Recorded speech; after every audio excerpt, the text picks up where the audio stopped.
Hello everybody, Reggie Time here with the first video of the week. I've been busy with lots of different things this week. It's been a fun week. It's been an interesting week. Haven't played as much poker as I would have liked due to some of the things I've been up to. But yeah, hopefully you'll enjoy this little update on where my poker is and the things I've been up to. And yeah, hit the like, share, subscribe, all of those things.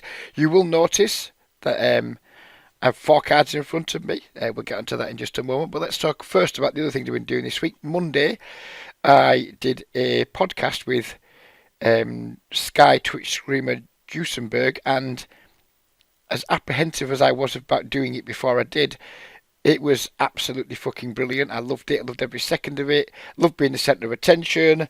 Loved like he prepared really well for it, so he kept things going. There was never any kind of awkward moments. The chat got involved, and we raised a fucking shit ton of money for the charity. I was going there primarily. I said I'll do it with you, but we need to be able to raise money for the charity that I'm raising money for Christmas, for kids' Christmas presents. He agreed immediately, and I thought if we make £100, fucking superb. I'll be made up with that.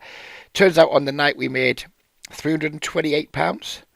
And then after the stream finished, a player just decided to private message me and double what we made. So it was like 650 odd pounds on the night. Then Duesenberg made a personal donation. Someone else did.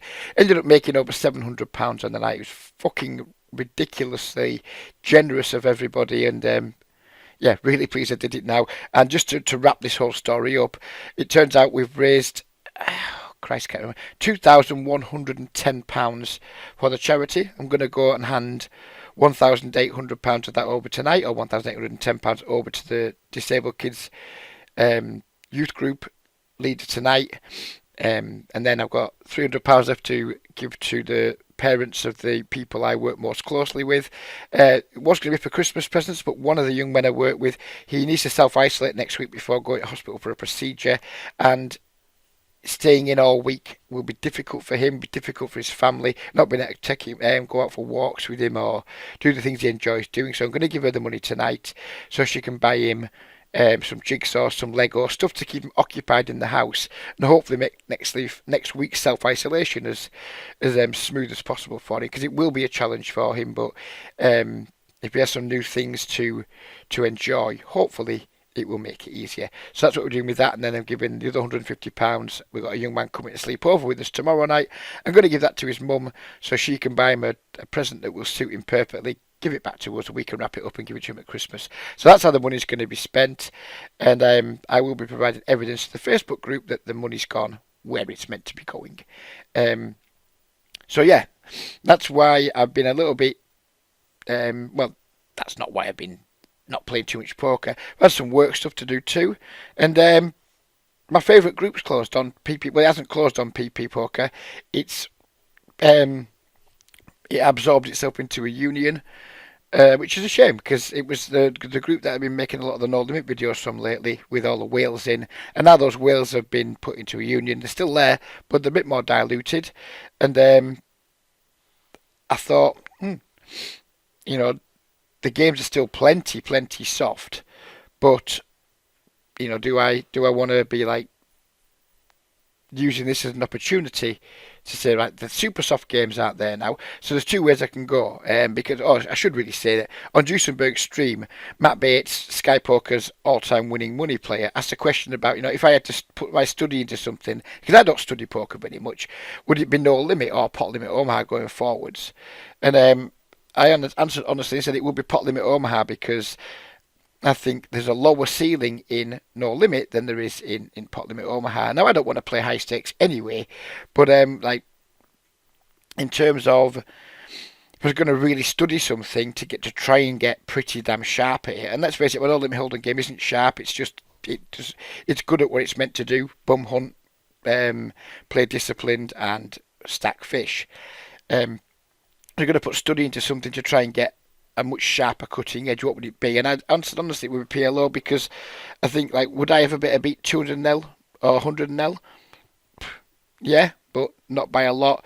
Would I be able to beat 100 PLO in much more easily, I think, because when you look at the tables, there's just way more 60, 70, 80 V-pips there. And my entire role in poker, from in terms of how I make my money, consists of finding people who play way too many hands too badly and then just getting in pots with them. And it's far easier to do that in PLO than it is No Limit, because at PLO you can join a table where there isn't a single regular, and in No Limit games usually you're doing really well if you find a table with two or three fish on it. So it's the conversation inspired me once again to say, fuck it, let's do some PLO. And the conversation evolved some more, and we talked a lot about like what are my leaks in poker. And I was very honest, my leaks are fear of losing, being a little bit too weak in certain areas and what have you, especially against regulars. You know, regulars just run me over, and I'm usually happy for regulars to run me over because I'm not there to battle with regulars. I'm there to like stack fish. So yeah, I'm a bum hunter, and there's less and less bums to be found in No Limit. So again, we talked about PLO a little bit, not a lot, but I really like PLO.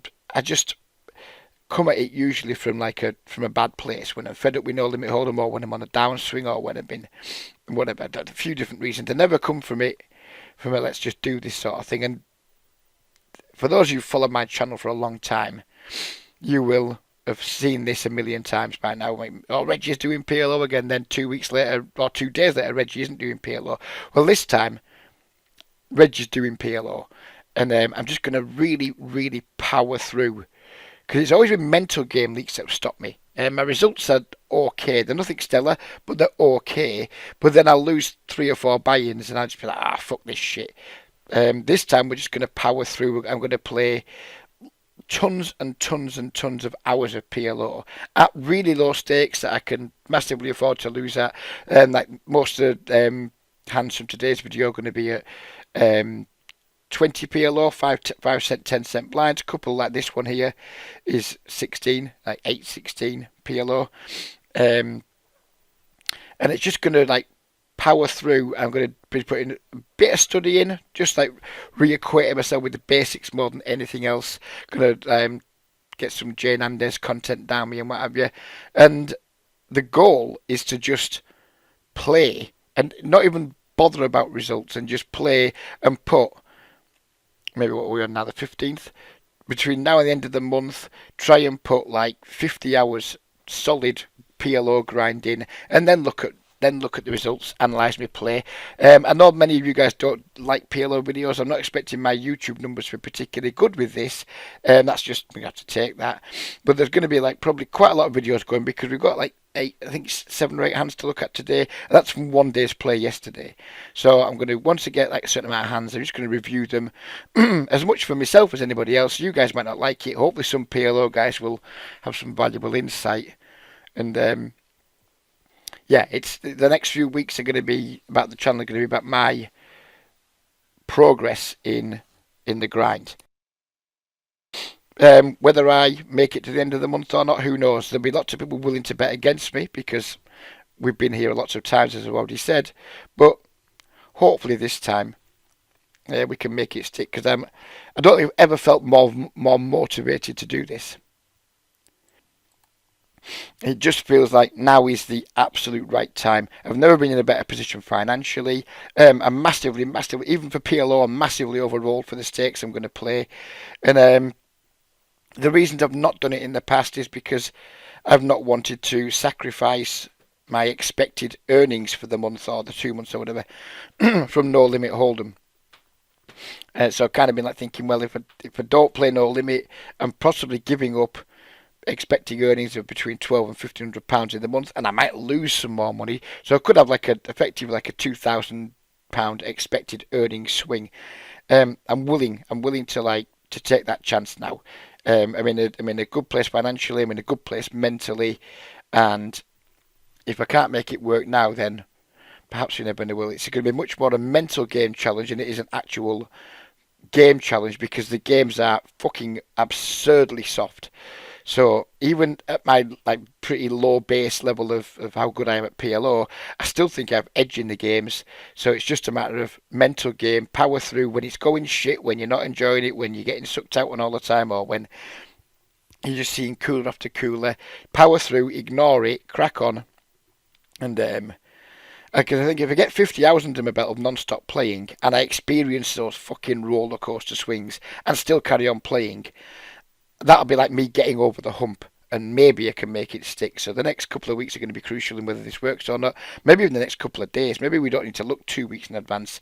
Maybe just take it a day at a time and just power through. Like, I'm going to start a session after making this video. I'm going to like put the video on to do its thing. Go see mother, have a brew, come back and hopefully put a 3 hour grind in of just incessant non-stop. Even when it's going shit, just fucking power through, keep playing your game, and we'll see how it goes. So that's been quite a long ramble without a single hand being looked at. Here we go with the actual video review. So this is the 16 PLO, 8 cent, 16 cent blinds. We've had a raise under the gun, a call from a whale, and then we squeeze. And I think it's a fine squeeze with the double suited aces. Sorry, not with the double suited aces, with the ace X double suited with like 3 rundown cards in a row. I think it's okay, could be wrong. But it feels fine to me. We probably could just flatten the button. I think this guy was like had reggish type stats. This guy didn't have reggish type stats. He had very loose passive stats.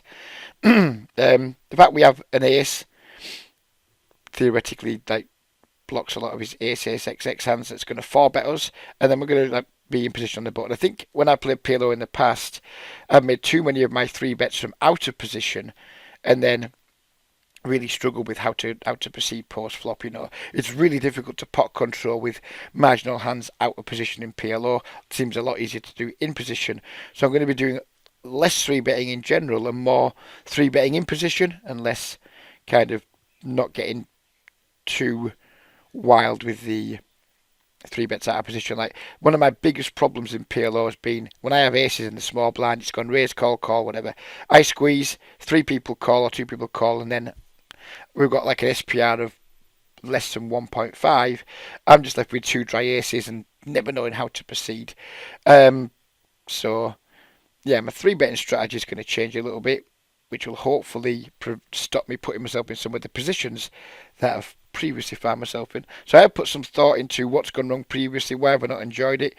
And, yeah, I mean, this, to me, feels like it could be a call or a 3-bet. But we went with a 3-bet this time. And we flop top and bottom pair.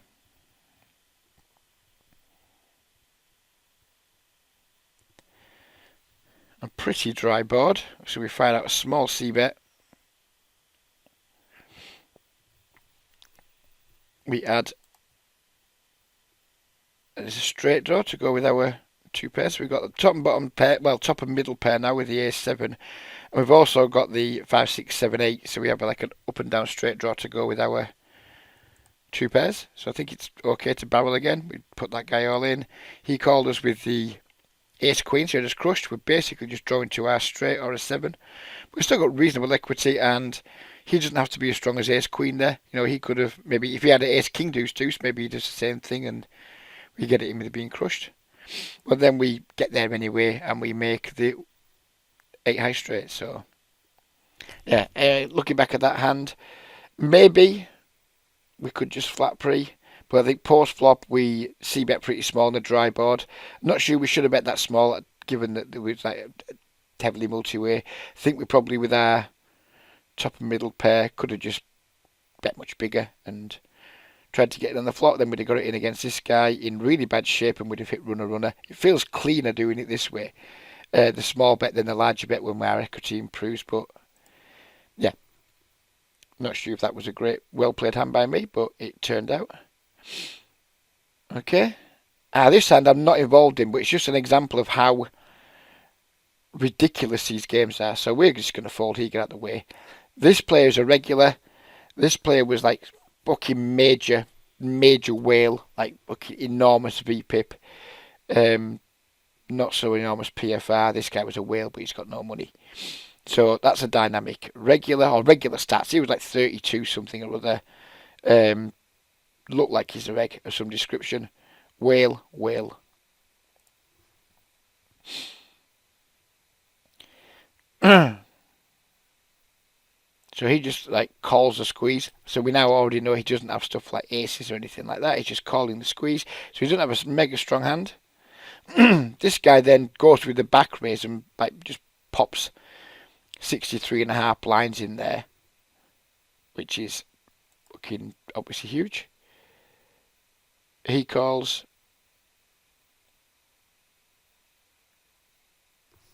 And then this dude calls. So we already got like a fucking pot. We've got 149, 150 big blinds in this pot before we even see a fucking flop. These games are absolutely off the fucking charts. This flop comes down. He snap jams. He snap calls. And these are the holdings. So this guy has opened King 5 4 deuce under the gun. And he's a regular. That has to be shit. It has to be shit. That cannot possibly be good. But he's a regular. So, there we go. This guy has like flatted the kings, which is, from a fisher's perspective, is reasonable. And then when he just calls, maybe he's realised he doesn't have aces, so his kings are good. So he's backpotted. Maybe he hasn't thought that. Maybe he's just thought, fuck it, I've got a chance to hit the raise button, I'm going to do it. This guy's play is obviously fine with his hand. And then this flop's come down, and this dude's just got basically a backdoor spade flush draw and the nut low club draw, and he's piled however many fucking big blinds it was. He's piled another 150 big blinds in. This guy's called him, and then this cunt has the absolute audacity to get there with his 5-4. This cunt, what a fucking shame. He had his flush draw absolutely crushed. He had his pair. You know, this guy was virtually, I don't know what his equity was, but it wasn't fucking great. And he's just gone bink, bink. Have a bit of that, son. And there's a fucking enormous 570 big blind pot shipping to somebody who played his hand, in my opinion, abysmally. And that is why I want to be in these games, because if that's what fucking regs are doing, then there has to be a lot of big blinds to be made from people who try and know what they're doing, I guess. Here we have the double suited tens in the under the gun position.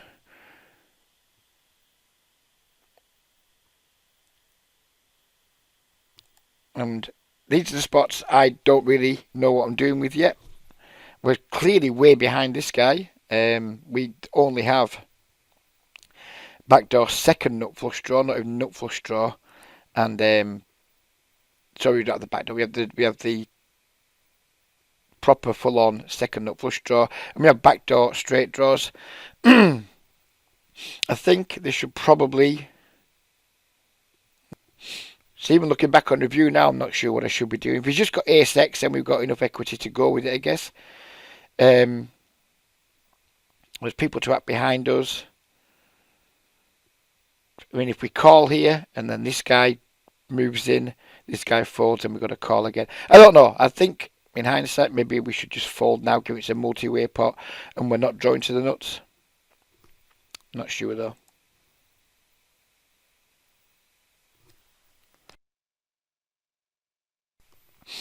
We did find the fold. We would have turned the second nuts.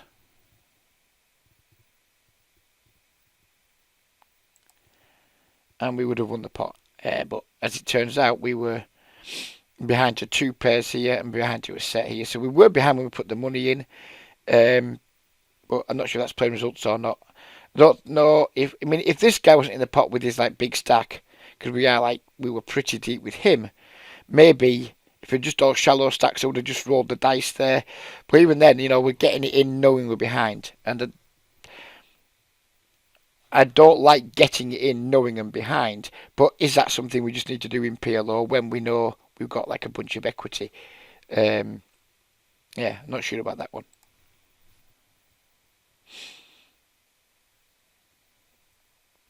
Here we have some very dry aces, one of my least favourite situations in Omaha.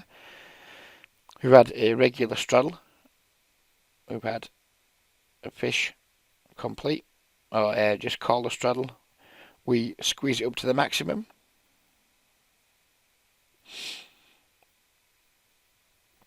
And surprisingly, we get called in 2 spots. We get a really dry flop. Only really some straight draws out there. Bet the flop, he snap calls, turns and deuce. We bet. He min raises, and this hand was just like, fucking hell, now what? I mean, this is another guy who's got like, I think he was a reg. Could be wrong, but I think he was a reg. No, he wasn't. He wasn't a reg. He wasn't a reg. He wasn't a reg. Sorry. He was like a really like loose passive whale type player. Should we just check that turn back? We've only got aces, which in PLO, isn't anywhere near a strong point. I mean, in No Limit Hold'em, you get aces in this situation against a whale, and you're just going with it. But the man's got 4 cards. He could have straights already. He could have 2 pairs sets.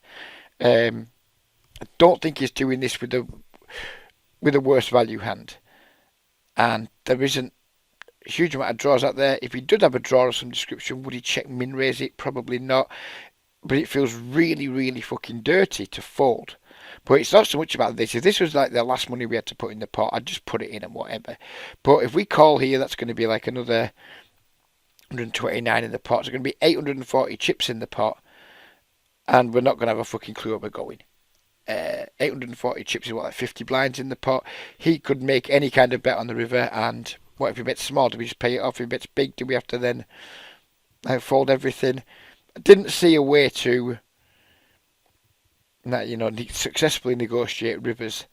So I just bitched it up and folded, I think. But it felt fucking mega dirty. You can see I wasn't happy. I hit the time bank. Usually when I'm hitting the time bank, it should be a prelude to a fold. Because if decisions are that tough, then I think taking the safest route of folding is usually the best way to go, because people just aren't that aggressive in poker in general. Here we open up the ace, king, queen, 3 double suited. We flop ourselves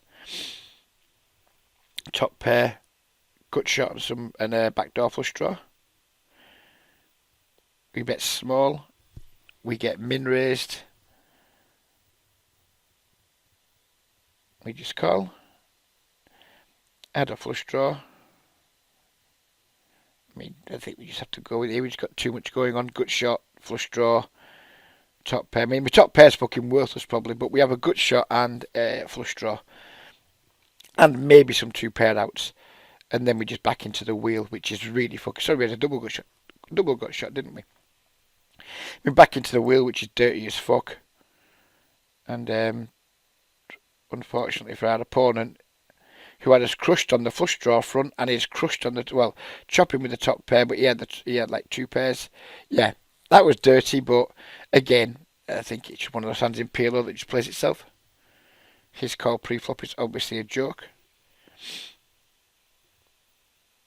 Here we have another perfectly fine open from the cutoff. Double suited ace kings. Seems completely reasonable to me. This player was a loose passive player, and he just pots into us. So already, I'm not like super stoked with the position, because very likely we're behind. I think when we see people that's leading out for pot in these games, they've got 2 pair plus or a really strong draw, sometimes both. On this board, the super strong draws aren't really there very much, but he can have all the 2 pairs, and he can definitely have sets of jacks and sets of deuces. So I think we're quite a long way behind, but we do have, if he is on like a 2 pair hand with ace deuce, we have tons of equity against that. We can't go anywhere yet. Doing less well against ace jack, but with our 2 backdoor flush draws, we're not going to go anywhere just yet. So we call. We had a flush draw on the turn. He pots it again. So now I know we're definitely behind to his, we don't have the best hand here. Is that, do we have enough equity and implied odds to make this call? In terms of our equity, we've basically we've got a flush draw, and maybe, we can count one of the kings. Because like some kings are going to give him some other better hands, like some, if he's in there with like ace jack and a fucking queen 10 or something, which seems unlikely, but sometimes the king can improve him more than it would improve us to some straights and things. So I'm not going to count all the kings as outs, but we know we've probably got like the flush draw as outs, unless he's got in there with like an ace x heart hand as well. Who knows? There's so many combinations of things he can have. But it feels like now I'm not valuing my top pair, top kicker at all here. I'm playing more for the draw than I am, because I think I've got the best hand at the minute. It's like maybe now and again we can still sometimes have the best hand, maybe 5% of the time. We've probably got the best draw, and if we do hit, because he's a bad player, probably got a chance of getting paid off. So I went with the call. We do river the second nuts.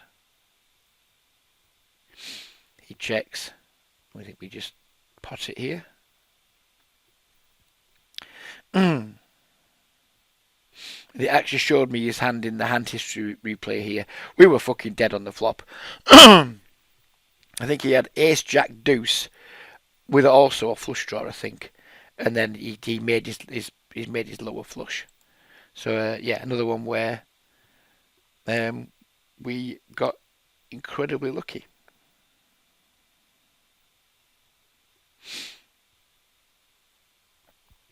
This here, I think I should just fold. I think it's not the best of opens from the hijack to begin with. I think this hand looks. This hand, it's a bit like when you're in the high street and you see a slender blonde or brunette, whichever you like, coming towards you from like 50 yards away, and you're like, ooh, this looks like it could be tasty. And then the closer it gets, you're like, oh yeah, I'm liking it. And then when it gets really close, she's fucking 65 and she's got a moustache. This to me is that hand. It's like, fucking hell, it looks really pretty, but, when you look at it close up, it's got some significant flaws. The 4 and the 5 being one of those flaws, and just the jack high flush draw. I think this is like a dangerous. I think it's probably a fine open in games where there's lots of like bad passive players, but its nut potential isn't great.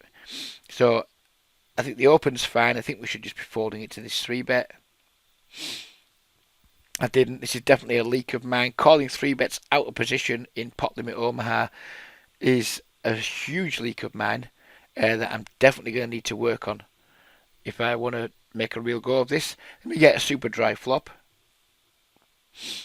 Now I think that flop should favour my range over his, because he should be much more like ace XX, king XX, and like lots of high card combination, like double suited high card combinations.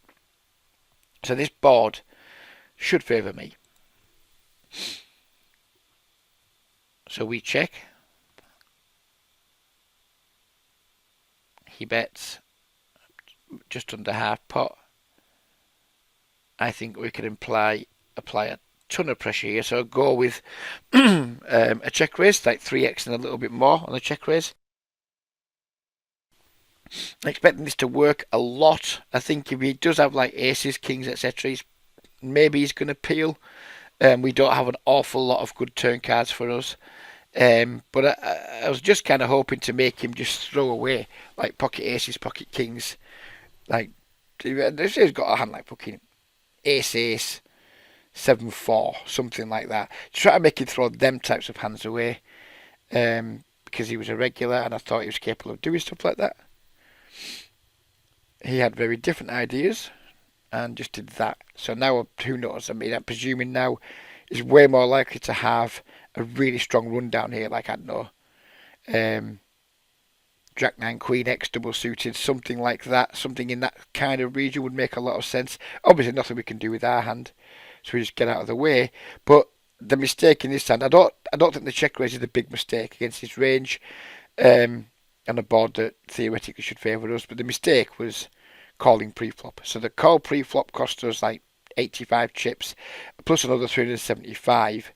So that's like what, like I don't know, 460 chips. It's half a buy-in lost here with a probably an indisciplined pre-flop call. I need to cut that out.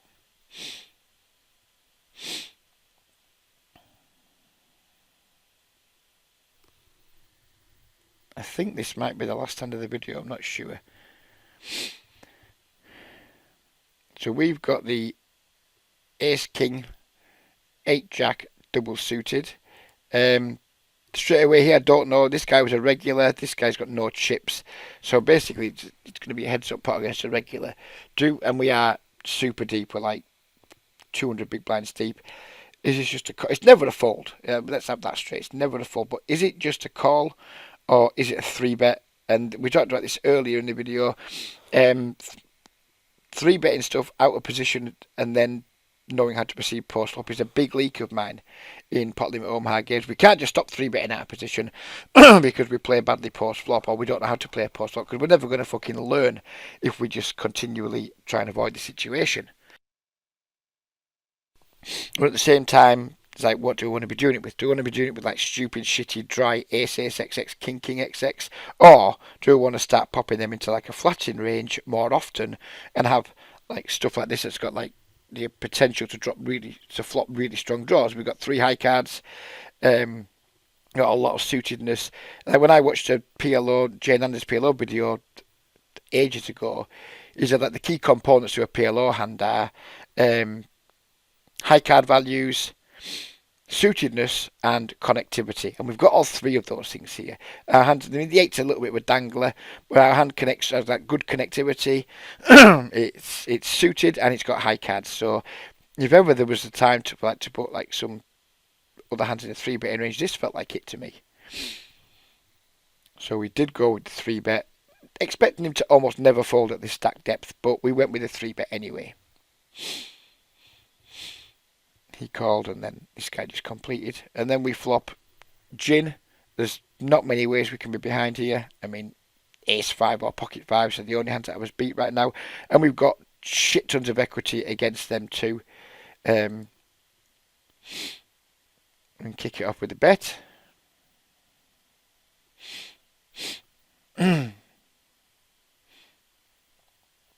Turned a total break, but it doesn't change anything. If we were behind on the flop, we're still behind, and if we were ahead, we're still way ahead. But given that he called the flop, I presumed he must have an ace in his hand. So I think there's lots of money to want to get in here, and only 2 streets to do it in. So I think I upsized significantly here in my bet sizing. Yeah, upsized to 411. We're leaving ourselves a pot size bet on the river, and we just river the nuts. Well, apart from pocket 5s, we river the nuts. And that at this point, we're just like crossing everything that the guy's got. You know, he's got the ace 5, or he's got the ace king that he just decides not to fold. I think he shouldn't call here with just an ace, personally. I think when I go all in on this river, I just always have a full house. And if he doesn't have a full house, then he needs to fold. Even if he's got ace 5 here, I think it's an incredibly tough spot for him.